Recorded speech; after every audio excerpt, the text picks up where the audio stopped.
Hello everyone. तो आज का हमारा क्वेश्चन है एक्सरसाइज 9.1 का क्वेश्चन नंबर 6। ठीक है, पहले देखते हैं क्वेश्चन बोल क्या रहा है। सबसे पहले क्वेश्चन को पढ़ना सीख बेटा।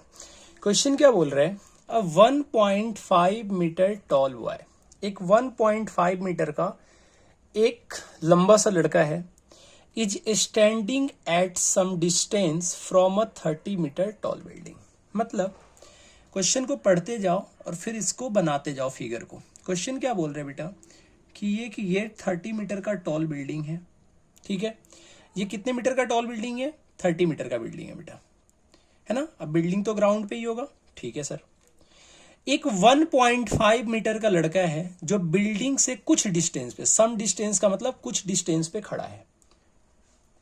मान लेते हैं ये रहा वो लड़का जो 1.5 मीटर का है, जो बिल्डिंग से कुछ दूरी पे खड़ा है। ये इन दोनों के बीच का डिस्टेंस हो गया। ठीक है, अगर नाम में लिख दूंगा तो आप ज्यादा बेहतर समझ भी पाओगे। ए बी आपका बिल्डिंग है और ये जो पी क्यू आपको दिख रहा है, ये पी क्यू हमारा लड़का है। लड़का कितना मीटर का है? 1.5 मीटर का है। ठीक है, समझ में आ रहा है। 1.5 मीटर का लड़का है, 30 मीटर की बिल्डिंग है। The angle of elevation from his eye to the top of the building increase from 30 degree to 60 degree. 30 से 60 बढ़ जाता है। कब? As he walk towards the building. अब एक बात बताओ आप, जब लड़का यहाँ पे क्यू पॉइंट पे है तो यहां से चल के बिल्डिंग की तरफ आएगा तब तो 30 से 60 हो रहा है। मतलब पहले वो यहां से देखेगा बिल्डिंग के टॉप को। जब ये यहां से बिल्डिंग के टॉप को देख रहा है तो कितने डिग्री का एंगल बन रहा है? 30 डिग्री का। ये लड़का जो है वो कुछ दूर चल के यहां पे पहुंच जाता है। ये वही है, ये लड़का ही है, ये पी क्यू ही है। ठीक है, मैं इसको नेम अलग दे देता हूं, लेकिन ये है लड़का ही जो यहां से चल के यहां पहुंच गया। और जब यहां पे पहुंच के वो बिल्डिंग को देखता है तो देखता है कि उसका एंगल ऑफ एलिवेशन कितना बन रहा है? 60 डिग्री का बन रहा है। एंगल ऑफ एलिवेशन बनाने के लिए बेटा बेस की जरूरत पड़ती है। और मैं ये एज्यूम कर सकता हूं कि बेस जो होगा, ये जो बेस आपका बी क्यू है, इसके पैरेलल लाइन अगर मैं यहां पे ड्रॉ करूं पी पॉइंट से सामने वाली बिल्डिंग पे, तो कुछ इस तरीके से आपका पैरेलल लाइन ड्रॉ होगा। समझ में आ रहा है? ये पैरेलल लाइन ड्रॉ करने के पीछे कारण होता है। आप सिर्फ रट्टा मार के मत जाओ, आप समझ लो कि पैरेलल लाइन क्यों ड्रॉ करते हैं। पैरेलल लाइन ड्रॉ करने के पीछे बेटा कारण ये है कि हमें एंगल ऑफ एलिवेशन बनाना पड़ता है। और एंगल ऑफ एलिवेशन में बार बार बोलता हूं, हर एक वीडियो आप देखोगे, खोल के प्लेलिस्ट चेक कर लो। अच्छा, एक बात और आपको बता देता हूं, किसी भी क्वेश्चन में प्रॉब्लम हो इस चैप्टर के, आपको अगर सॉल्यूशन देखना है, आप प्लेलिस्ट खोलो, जाओ चैनल पे, वीडियोज में जाओ, प्लेलिस्ट खोलो और वहां पे जाके आप किसी भी क्वेश्चन को देख सकते हो जिसमें आपको प्रॉब्लम है। अब ये जो पी क्यू है वही ये पॉइंट है। मान लो इसको मैं आर एस लेट कर लेता हूं, ये हमारा आर पॉइंट है, ये हमारा आर एस है। बेटा नाम अलग है लेकिन पी क्यू और आर एस का जो हाइट है वो सेम है। ये भी 1.5 है। अगर ये 1.5 है तो मान लो इस पॉइंट को अगर मैं सी लेट कर लूं तो बेटा बीसी भी 1.5 होगा। बहुत बढ़िया, बीसी भी आपका 1.5 है। P Q R S BC तीनों 1.5 हो गए।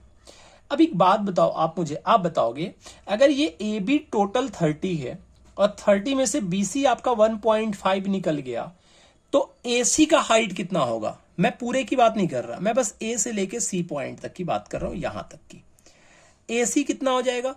तो आप बोलोगे कि टोटल 30 है, 30 में से 1.5 को आप माइनस कर दो, आपका आंसर आ जाएगा 20.5। गलत तो नहीं बोल रहा? आंसर आपका कितना आ जाएगा? 28.5। समझ में आ गया? बोल रहे जैसे जैसे वो बिल्डिंग की तरफ बढ़ता है उसका एंगल ऑफ एलिवेशन 30 से 60 हो जाता है। मतलब पहले जहां से वो देख रहा था वहां से उसका एंगल ऑफ एलिवेशन 30 डिग्री था। भाई बाकी क्वेश्चन की तरह गलती मत कर देना, यहां नीचे से मत लेने लग जाना, क्योंकि यहां ना हाइट दे रखा है लड़के का। बाकी क्वेश्चन में हाइट नहीं दे रखा होता कि कितनी हाइट है लड़के की, या कौन जो देख रहा है उसकी हाइट कितनी, ऑब्जर्वर की हाइट नहीं दे रखा होता। यहाँ पे हाइट दे रखा है तो आंख तो यहाँ पे होगा, पैर से थोड़ी ना देखेगा। पैर को मत ज्वाइन कर देना, वहां से एंगल ऑफ एलिवेशन बनाने लगना। बहुत बच्चों को मैं देखता हूं ये गलत कर देते हैं, ऐसा आपको बिल्कुल भी नहीं करना है। तो ये आंख यहां पे है, ठीक है, और यहां से जब ये ए पॉइंट को देखेगा 30 डिग्री बनेगा, और जब ये आर पॉइंट पे आ रहा है तो यहां से जब देख रहा है तो वही एंगल ऑफ एलिवेशन बढ़ के 60 डिग्री हो गया है। ये तो परपेंडिकुलर बिल्डिंग खड़ा है, मतलब यहां पे 90 डिग्री बनेगा, यहां पे 90 डिग्री बनेगा। यहां तक कोई कंफ्यूजन है? नहीं होनी चाहिए कंफ्यूजन। अब सबसे पहले लेट कर लेते हैं, हमने लेट क्या क्या किया है वो लिख देते हैं। Let A B is a height of building, आप सीधा लिख सकते हो A B is a building, ठीक है बेटा। And P Q is a height of boy, P Q क्या हो गया, लड़के की हाइट हो गई, ठीक है सर, यहां तक समझ में आ गया? बिल्कुल। अब मैंने आपको बता रखा है कि जब भी दो ट्रायंगल आपको दिखे, आप दोनों ट्रायंगल को यहां पे लिख लो एक साथ। एक ट्रायंगल आपको दिख रहा है in triangle A C R. अच्छा, आप में से कुछ होंगे जो बोलेंगे एक बात बताओ भैया, ए बी एस क्यों नहीं लेट किया? अरे ए बी एस कैसे लेट कर सकते हैं, ये राइट एंगल थोड़े एंगल थोड़ी ना बन रहा है, ये 1 2 3 4 ये तो क्वाड्रिलेटरल बन रहा है। ट्रिगोनोमेट्री राइट एंगल ट्रायंगल में अप्लाई होता है, और राइट एंगल ट्रायंगल आपका क्या बन रहा है, ए सी आर। तो यहां पे एक ट्रायंगल लोगे आप, एक ट्रायंगल ए सी आर, और एक ट्रायंगल आप लोगे ए सी पी। एक ट्रायंगल हो गया ए सी पी प्रद्युमन, ठीक है, सी आई डी, याद आ रहा है कुछ? तो एक ट्रायंगल हो गया आपका ए सी पी। जब यहां पे बात करोगे ए सी आर ट्रायंगल का, तो ए सी आर ट्रायंगल में 60 डिग्री का एंगल बन रहा है, ये आपका पी है और बी के बीच में रिलेशन निकालना है। ऐसा क्यों? क्योंकि डिस्टेंस दे रखा है, नीचे वाला साइड निकालना है आपको। क्वेश्चन में देखो, distance he walk toward the building, मतलब क्यू से लेके एस तक कितना गया वो निकालना है, मतलब आर से लेके पी निकालना है, सॉरी पी से लेके आर निकालना है। तो बेस निकालना है, हाइट के बीच में रिलेशन है तो tan लोगे। तो यहां से अगर आप बात करोगे तो सर tan 60 का वैल्यू कितना आ जाएगा, AC अपॉन में CR। ऐसा मैं क्यों बोल रहा हूं, क्योंकि एंगल के सामने वाला P होता है और ये आपका बेस हो गया। tan 60 का वैल्यू होता है √3। AC आपका कितना है, AC आपका निकल के आया है 28.5। कैसे? टोटल 30 में से मैंने 1.5 को माइनस कर दिया था। CR की वैल्यू गिवन नहीं है तो CR का वैल्यू लिख लो। जब यहां पे सॉल्व करोगे तो √3 CR इज इक्वल टू आएगा आपका 28.5।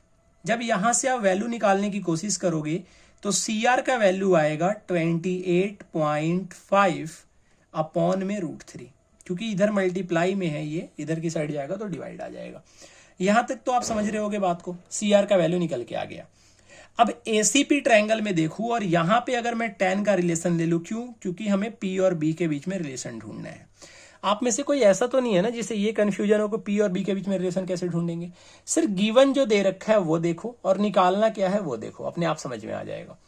तो 30 के सामने वाला P हो गया। अगर मैं ACP की बात कर रहा हूं तो AC आपका P हो जाएगा और PC जो है वो आपका बेस हो जाएगा। tan 30 का वैल्यू होता है 1/√3। AC आपका गिवन है 28.5 अपॉन में PC आपको निकालना है। PC का यहां से वैल्यू कितना आ जाएगा, PC का वैल्यू आ जाएगा आपका 28.5√3। समझ रहे हो आप? कितना आंसर आ जाएगा आपका, 28.5√3 मल्टीप्लाई हो जाएगा, ठीक है। हमें वैल्यू क्या निकालना था, ये तो देखा ही नहीं। वैल्यू क्या निकालना था, distance he walk towards the building, वो बिल्डिंग की तरफ कितना चल के जाता है। पहले वो P पे था, यहाँ पे वो चल के गया है R के पास, मतलब अगर हम PR की डिस्टेंस निकाल ले तो QS का भी डिस्टेंस निकल के आ जाएगा, क्योंकि दोनों सेम है। अगर मैं PR का डिस्टेंस निकाल लू तो QS का डिस्टेंस निकल के आ जाएगा, क्यों? क्योंकि दोनों सेम है। तो मैं यहां पे लिखता हूं the distance he walk toward the building, ठीक है। कितना डिस्टेंस चल के जा रहा है वो बिल्डिंग की तरफ, कितना डिस्टेंस चल के जा रहा है ये बताओ, बिल्डिंग की तरफ कितना डिस्टेंस चल के जा रहा है वो QS, ठीक है। तो आपको वैल्यू किसकी निकालनी है, आपको वैल्यू निकालनी है QS की। और वैल्यू QS की कैसे निकलेगा, QS ही तो आपका कितना है, PR है। तो PR को आप क्या लिख सकते हो, एक बात बताओ मुझे, आप PR को क्या लिख सकते हो? क्या आप PR को PC माइनस CR नहीं लिख सकते? क्या आप PR को PC माइनस CR लिख सकते हो? पूरा PR है, ये पूरे PR है, उसको PC में से CR को माइनस कर दो। सर PC का वैल्यू आया कितना है, पहले वो देखो ना, PC का वैल्यू कितना आया है। PC का वैल्यू आया है 28.5√3 माइनस सी आर का वैल्यू आया है 28.5 अपॉन में √3। बेटा सॉल्व करने का एक और तरीका है, आप उस तरीके से चाहो तभी भी इसे सॉल्व कर सकते हो। अगर इन दोनों का आप एलसीएम लेते हो, ठीक है, एलसीएम लेते हो तो एलसीएम कितना आएगा, एलसीएम बताओ। एलसीएम लोगे तो इनका √3 आएगा, ठीक है। जब 1 से √3 में डिवाइड करोगे √3 आएगा, √3 से मल्टीप्लाई करोगे √3 इंटू √3 3 हो जाएगा। 8.5 में जब 3 से मल्टीप्लाई करोगे तो आंसर कितना आएगा, 5 3 जा आपका हो जाएगा 15, 8 3 जा 24 और 1 आपका 25 और 3 2 जा 6 और 2 जो होगा वो 8 आ जाएगा। मतलब आपका आंसर आ गया 85.5 माइनस √3 से √3 डिवाइड करोगे √3 आएगा, ये आपका हो जाएगा 28.5। उम्मीद करते हैं आपको समझ में आ गया होगा।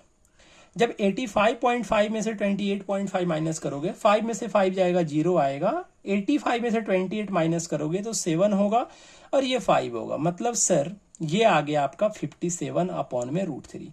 आप 9th क्लास से ये पढ़ते हुए आ रहे हो कि अपॉन में हम √3 को नहीं लिख सकते हैं, रेशनलाइज करके आपको ऊपर नीचे दोनों तरफ से √3 से मल्टीप्लाई करना होगा। तो ये आपका निकल के आ जाएगा 57√3 अपॉन में √3 को मल्टीप्लाई करोगे 3 आएगा, 3 से कट करोगे तो 19 आ जाएगा और ये आपका आंसर निकल के आ गया 19√3। ठीक बेटा, यहाँ पे ना हम एक और तरीके से इसे निकाल सकते थे। इन दोनों में 28.5 है, उनमें से कॉमन निकाल लेते तो √3 माइनस 1/√3 बचता, वहां से सॉल्यूशन करके भी आप निकाल सकते हो, डायरेक्ट आंसर आ जाएगा, इतना दिमाग लगाने की जरूरत ही नहीं है। ठीक है, ये थोड़ा सा मैंने आपको कॉम्प्लिकेटेड करके बता दिया है, वैसे भी और आसान तरीके से आप कॉमन निकाल के कर सकते हो, इजीली वे में आपका आंसर डायरेक्ट आ जाता है। ठीक है, उम्मीद करते हैं आपको सॉल्यूशन समझ में आया होगा।